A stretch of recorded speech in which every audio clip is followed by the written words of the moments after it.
Ძვირფასო მეგობრებო, ვიმედოვნებ რომ დილიდანვე მადლობა გადაუხადით უფალს ცხოვრების ახალი დღისთვის. დარწმუნებული ვარ ეს დღე იქნება თქვენთვის ამ წლის საუკეთესო დღე. და რა თქმა უნდა საღამოს დარეკეთ თქვენს მშობლებთან. ამასაც შეგახსენებთ, რათა არ დამავიწყდეს ამის თქმა ჩემი გამოსვლის ბოლოს. გუშინ წავიკითხე საოცარი ამბავი იმის შესახებ, რომ ღარიბაშვილს ბრალი წაუყენეს იმ ბიზნეს საქმიანობისთვის, რომელსაც იგი თითქოს ახორციელებდა. წაკითხულიდან გამომდინარე, თითქმის დარწმუნებული ვარ, რომ ღარიბაშვილი რეალურ სასჯელს არ მიიღებს. რადგან ყველა მოსამართლე სწორედ მის მიერ არის დანიშნული. ამიტომ მართლმსაჯულება საქართველოში უნდა დაიწყოს სწორედ მოსამართლეებიდან და პროკურორებიდან. ამის მერე თუ ვის აირჩევენ დეპუტატად, ამას თითქმის აღარ ექნება მნიშვნელობა. სწორედ ეს არის ხელისუფლების დანაწილება, როგორც ეს კონსტიტუციაშია მითითებული. ყველა კორუმპირებულ ქვეყანაში, სადაც ადამიანები სიღარიბის ზღვარს მიღმა ცხოვრობენ, აფრიკიდან და რაც ყველაზე დიდი საშინელებაა ყოფილი საბჭოთა კავშირის ქვეყნებამდე, ყველა ჩინოვნიკი გამონაკლისის გარეშე მეკრთამეა. მაგრამ განსაკუთრებით მდიდრები არიან მოსამართლეები და მთავრობის წევრები. არის ერთი ცნება, რომლის ხსენებაც უბრალო ხალხში გულის რევას იწვევს. ეს ბიუჯეტია. ის არის თითოეული მოქალაქის ფული. მილიარდები, რომლებიც ყოველდღიურად შემოდის. წარმოიდგინეთ უზარმაზარი დარბაზი, სადაც ეს თანხა გროვდება. იქ ამ ფულს ითვლიან და უნაღდო ანგარიშებზე აფიქსირებენ. ხოლო მაღალი თანამდებობის პირების მთავარი მიზანია თუ როგორ მოხსნან ეს ფული უნაღდოდან გადააქციონ ქეშად და შინ წაიღონ. ცოლს ასიამოვნონ, შვილებსაც, ახალი მანქანა იყიდონ, საზღვარგარეთ სახლები და მრავალი სხვარამ. როგორ უხარია ყველას, თანაც ჩქარობენ, რომ სხვა მინისტრებმა ან უფრო მაღალი თანამდებობის პირებმა არ დაასწრონ მოპარვა. ვის ეკუთვნის ეს ფული? ხალხს, ასე გეუბნებათ ყველა, მაგრამ სინამდვილეში ეს არის თითოეული თქვენგანის ფული. და როგორ უნდა მოიქცეთ? ძალიან მარტივია. არ მინდა ამას დიდხანს ხვებოდი, რადგან ბევრი, სრული უმრავლესობა, ამ მომენტამდე არ წაიკითხავს.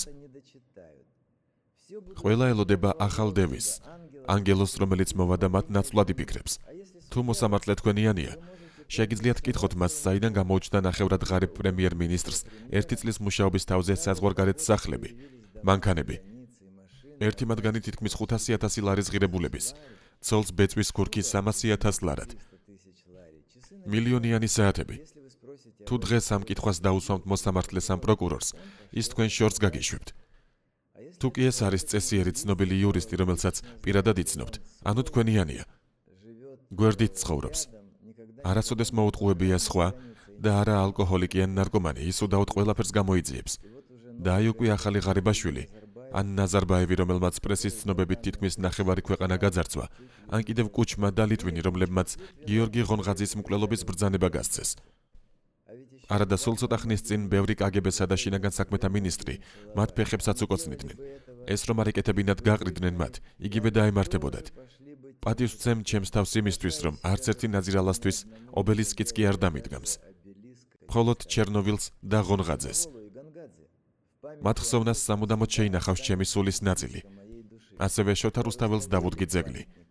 ღმერთი სამება. ხო, როცა უკრაინაში მოვიდნენ ნამდვილი ბანდიტები, სათავეში პახანი იანუკოვიჩით, მე ჩემს საყვარელ საქართველოში წამოვედი, განცხადება დავწერე. მოკლა კუჩმა, მაგრამ მხოლოდ ღონღაძე, რომლის თავიც დღემდე ვერ იპოვეს, არამედ წინასწარ მომზადებულ ავტოსაგზაო შემთხვევაში, ჩერნოვოლიც და მინისტრი მალევიც. მათ პირადად ვიცნობდი. დარწმუნებული ვარ, ეს მისი გაკეთებული საქმეა. მეც დამემუქრა, იყო ასეთი შემთხვევა. მაგრამ დღეს უკრაინაში სამწუხაროდ ეს ყველაფერი დავიწყებულია. მიმდინარეობს ომი და ბრძოლა ხელისუფლებისთვის, მკვლელებისთვის არავის ძალია. რამდენი დახოცეს, რამდენი მოიპარეს, პრეზიდენტებმა და პრემიერებმა, მხოლოდ ღმერთმა იცის. გამოძიებები არ ჩატარებულა. შეიძლება მხოლოდ დასავლეთის ჩარევის შემთხვევაში შეიცვალოს რამე, მაგრამ როგორც მორწმუნე ადამიანი ბიბლიაში ნათქვამს ვუჯერებ, მკვლელების განსასჯელის დროც მოვა. ასე ამბობს უფალი. და დიდება მას ყველაფრისთვის. რამდენი ასეულობით მილიარდი მოიპარეს ამ ნაძირლებმა, პირადად მე არ მაინტერესებს, მაინც არაფერს დააბრუნებენ. არასდროს. უბრალო და გულუბრყვილო ხალხი ყოფილი საბჭოთა კავშირის ქვეყნებში, სადაც სუფევს კორუფცია და სიღარიბე, ოცნებობს პრეზიდენტზე, რომელიც მათ ტანჯვისგან გაათავისუფლებს, ღირსეულად დააპურებს და უმკურნალებს მოხუცებსა და ბავშვებს. ქვეყნის ეკონომიკას კი აიყვანს ნებისმიერი ევროპული ქვეყნის მაღალ დონეზე და ამისთვის აუცილებელი არ არის, რომ ვიყოთ ევროკავშირის წევრი ან ამერიკის შტატი.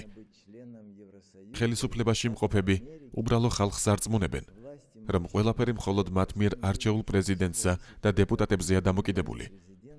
ნამდვილად დამოკიდებულია, მაგრამ არა ყველაფერი. თუ პრეზიდენტი არ მოიპარავს, ამას კიდევ უფრო წარმატებით გააკეთებს მისი უახლოესი გარემოცვა. მათთვის სულ ერთია, ვინ იქნება პრეზიდენტი. მათ თავიანთი საქმე კარგად იციან. ეს მათი ქვეყანაა, მათი ხელისუფლება, მათი ფული და მათი მომავალია და არა თქვენი შვილების. და მაშინ ვინ უნდა ავირჩიოთ? უნდა ავირჩიოთ ისინი, ვინც თანამდებობით უკუძალად დაუდგებიან ქურდებს. მოსამართლეები, პროკურორები, რომელთა მოქმედებებზე იქნება დამოკიდებული, ხელახლა აირჩევენ მათ თუ ციხეში ჩასვამენ, იმისთვის რომ ქვეყნისა და უბრალო ხალხის ინტერესები არ დაიცვეს. დღეს მათ ხელისუფალნი ნიშნავენ და მოსამართლეებიც იმას აკეთებენ, რასაც ეტყვიან.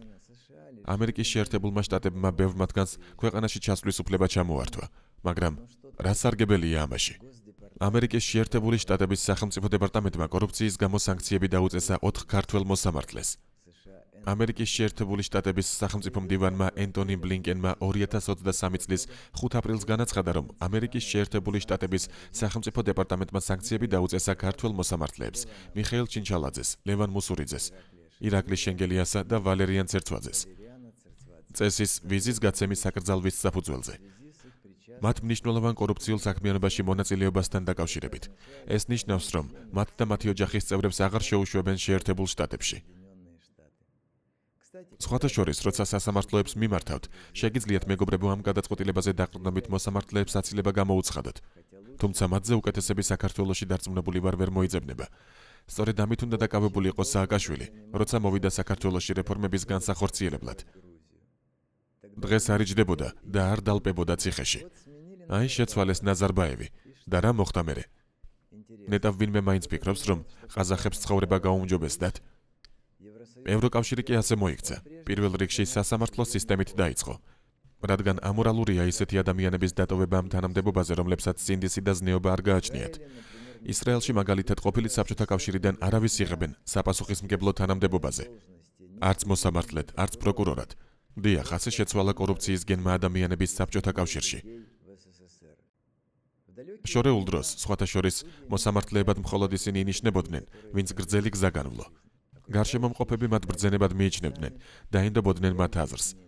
სიბერეში ხომ ცოტა სურს ციხეში აღმოჩნდეს, რადგან იქ მაშინვე მოკვდება. ამერიკის შეერთებულ შტატებში მოსამართლეების ასაკობრივი ზღვარი დაახლოებით 60 წლიდან იწყება. ეს უკვე მეტნაკლებად მწიფე ასაკია. ოფიციალურ მიმართვაზე პასუხად მსურს თქვა, რომ ღარიბაშვილი არასდროს ყოფილა მეწარმე და არ უცდია სამეწარმეო საქმიანობა. მეწარმე, ეს საამაყო სიტყვაა. ის იხდის გადასახადებს, მეწარმის შრომით გამომუშავებულ ფულს კი მექრთამე ჩინოვნიკები იპარავენ. პრესა კი სწორედ ღარიბაშვილს მოიხსენიებს თაღლითად. მეწარმეებად ხომ მხოლოდ ის ადამიანები შეიძლება იყვნენ, ვისაც ღმერთმა განსაკუთრებული თვისებები უბოძა. თითოეულს თავისი გზა აქვს. ნიჭიერი ადამიანი ჩინოვნიკად არ წავა. ის დახატავს ნახატებს, დაწერს პოემებს, გახსნის საკონდიტროს, სათამაშოების ფაბრიკას. დაკავდება ინტერნეტით და ამ სფეროებში იქნება ბედნიერი. მას ციხე არ ემუქრება. ის გახდება საუკეთესო საკუთარ დარგში და ადამიანები პატივს სცემენ მას. ის აწყობს საუკეთესო პურს, სხვებზე უკეთ მოაწყობს სამრეცხაოს. მე ძალიან დიდ პატივს ვცემ ასეთ ადამიანებს. ეს არის ნამდვილი შემოქმედება. როცა მეგობრები მეუბნებიან, შენ იმდენი იშრომე, მე მათ ვერ ვუგებ. მათ კი ჩემი გაგება უჭირთ. არასდროს მიმუშავია ამ სიტყვის ჩვეულებრივი მნიშვნელობით. მე მთელი დღეების განმავლობაში ვქმნიდი სისტემას. ღმერთო, როგორ მიხაროდა, რომ ჩემს ბანკში ადამიანები უყვარდათ და არ ძარცვავდნენ მათ, მაგრამ ამაზე ცალკე მოვყვები. მათ ვისაც მართლა ინტერესებს. მაგრამ უნდა იყოს არანაკლებ 100 ადამიანისა, მით უმეტეს დღეს, როცა ზომის მეშვეობით შეგვიძლია ერთდროულად ვესაუბროთ თუნდაც ჩრდილოეთ პოლუსს. მაგრამ არც ღარიბაშვილი და არც ყველა სხვა თაღლითი, რომელიც ციხეში ჩასვეს, არასდროს იყო მეწარმე და არც არასდროს იქნება, იმიტომ რომ მხოლოდ ყოფილი საბჭოთა კავშირის ქვეყნებში მექრთამეებს მეწარმეებს უწოდებენ. მექრთამეები კი ქურდები არიან. არ ვიცი რა მოხდა და რატომ დაისაჯა სწორედ ის და არა ვინმე სხვა. მაგრამ ასე გამოვიდა. სწორედ ასეთი პრემიერ-მინისტრის, ან უფრო სწორად ასეთი მართლმსაჯულების სისტემის გამო საქართველო ასეთი ღარიბი ქვეყანაა. ისე ხდება, რომ ბიუჯეტი, რომელიც ხალხის ფულს წარმოადგენს, ყველა ყოფილი საბჭოთა კავშირის ქვეყანაში სხვადასხვა გზით იძარცვება.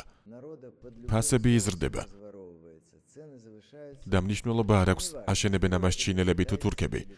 სანამ ქრთამს არ მისცემ, არავინ არაფრის გაკეთებას სხვას არ დაავალებს. აი ასეთი ამბებია, მეგობრებო.